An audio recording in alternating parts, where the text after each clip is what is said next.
In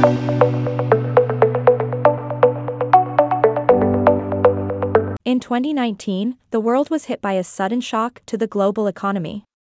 The COVID-19 pandemic had a profound impact on countries across the globe, leading to a widespread economic downturn that lasted for 2 years.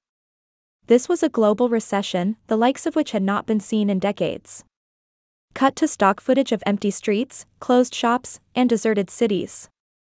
The pandemic caused widespread lockdowns, which in turn led to job losses, reduced consumption, and disrupted supply chains. The sudden drop in demand and production created a chain reaction that reverberated throughout the global economy. Cut to graphs and charts showing declining economic indicators.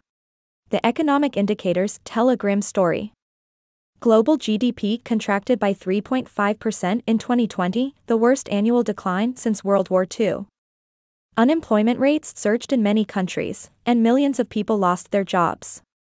Business bankruptcies increased, and the stock markets experienced sharp declines. Cut to footage of people protesting and rioting. The economic crisis had real-world consequences.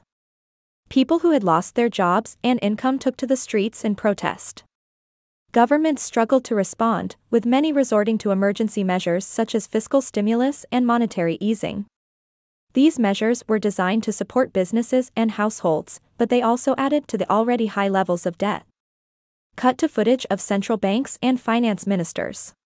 Central banks and finance ministers around the world worked to contain the damage. They lowered interest rates, injected liquidity into the financial system, and provided loan guarantees.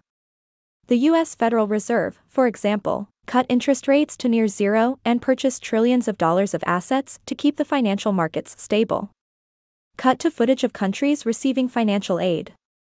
International organizations like the International Monetary Fund (IMF) provided financial aid to countries that were struggling. The G20 also agreed to a debt service suspension initiative to help low-income countries cope with the pandemic. However, these measures were not enough to prevent a global recession. Cut to stock footage of cities slowly coming back to life. As the pandemic began to subside, economies slowly began to recover.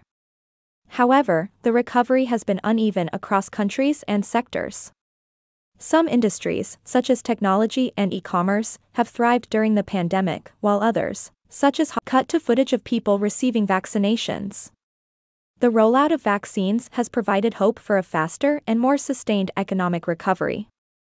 However, the pandemic is not over, and new variants of the virus continue to emerge.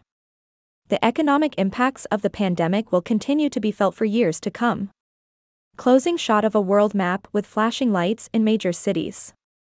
The economic crash of 2019-2021 was a global recession that affected people and businesses around the world. While the worst may be over, the recovery is far from complete. It will take time and effort to rebuild the global economy and address the underlying vulnerabilities that were exposed by the pandemic.